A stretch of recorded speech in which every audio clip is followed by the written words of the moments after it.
Shalom, selamat pagi rekan-rekan turunan dikasih Tuhan. Kembali lagi pada pagi ini kita akan merenungkan firman Tuhan.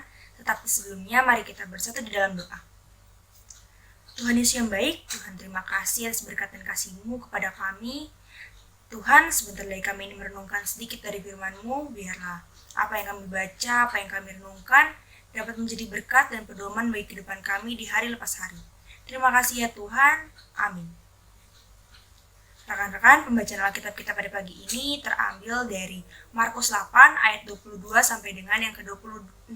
Markus 8 ayat 22 sampai ke-26 menyatakan, kemudian tibalah Yesus dan murid-muridnya di Betsaida. Di situ orang membawa kepada Yesus seorang buta dan mereka memohon kepadanya supaya ia menjamah dia. Yesus memegang tangan orang buta itu dan membawa dia keluar kampung. Lalu ia meludahi mata orang itu dan meletakkan tangannya atasnya dan bertanya, "Sudahkah kau lihat sesuatu?"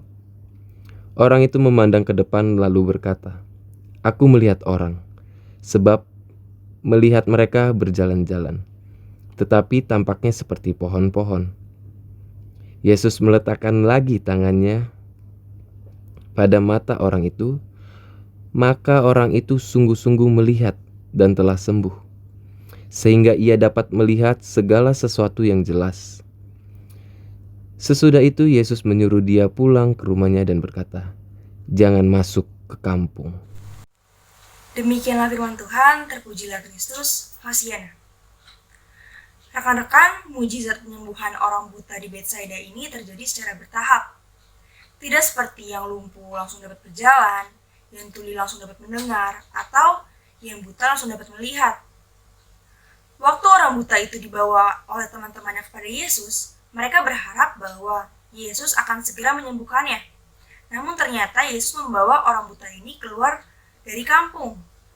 Lalu Yesus meludahi mata orang buta ini dan meletakkan tangan atasnya. Lalu Yesus pun bertanya, "Sudahkah kau lihat sesuatu?" Namun ternyata penglihatan orang ini masih samar-samar. Kemudian saat Yesus meletakkan tangannya yang kedua kali, barulah orang buta itu dapat melihat secara jelas. Nah rekan-rekan, pada ayat yang terakhir, dikatakan oleh Yesus, jangan masuk kampung. Mungkin kita bertanya-tanya ya, mengapa Tuhan Yesus tidak membolehkan masuk ke kampung? Padahal kan itu bisa membuat banyak orang melihat mukjizat Tuhan Yesus. Nah, itu dari sudut pandang kita rekan-rekan. Tapi kalau dari sudut pandang Tuhan, itu berbeda. Rekan-rekan bayangkan saja, ketika rekan-rekan pergi ke mall atau ke pasar, pokoknya pusat perbelanjaan, bersama orang tua rekan-rekan, mungkin rekan-rekan mau beli sepatu sekolah atau membeli pakaian. Nah, tapi karena rekan-rekan lapar mata, akhirnya malah membeli hal-hal lain yang tidak perlu. Nah, hal itulah yang dikatakan dengan keinginan dunia yang dapat membutakan mata. Begitu juga dengan orang yang buta yang disembuhkan oleh Tuhan Yesus dalam dua tahap ini. Yesus ingin kembali ke rumahnya dan tidak masuk ke kota Betsaida.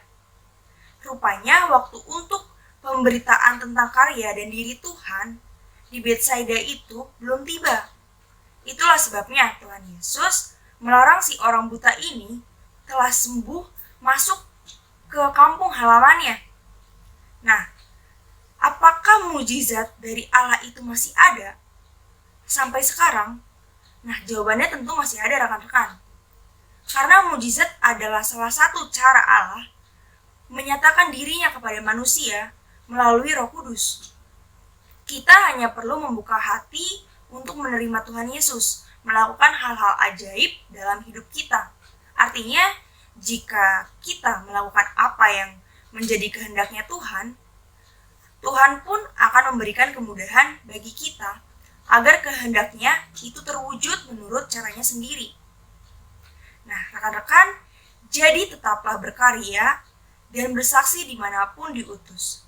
yakin dan percaya Tuhan akan selalu memberikan yang terbaik dalam hidup kita. Amin. Rekan-rekan, untuk merenungi firman Tuhan kita pada pagi ini, mari kita bersatu di dalam doa. Tuhan Yesus yang baik, Tuhan terima kasih untuk hari ini, terima kasih atas kasih-Mu kepada kami. Tuhan, sebentar kami sudah merenungkan sedikit dari firman-Mu, biarlah apa yang sudah kami renungkan tadi dapat menjadi berkat dan pedoman bagi kehidupan kami di hari lepas hari. Ya Tuhan, sebentar kami akan melanjutkan aktivitas kami, biarlah Engkau pimpin, Engkau tuntun apapun yang akan kami lakukan selanjutnya. Terima kasih ya Tuhan, amin. Rekan-rekan, renungan kita pada pagi ini telah selesai, selamat beraktivitas, Tuhan Yesus memberkati.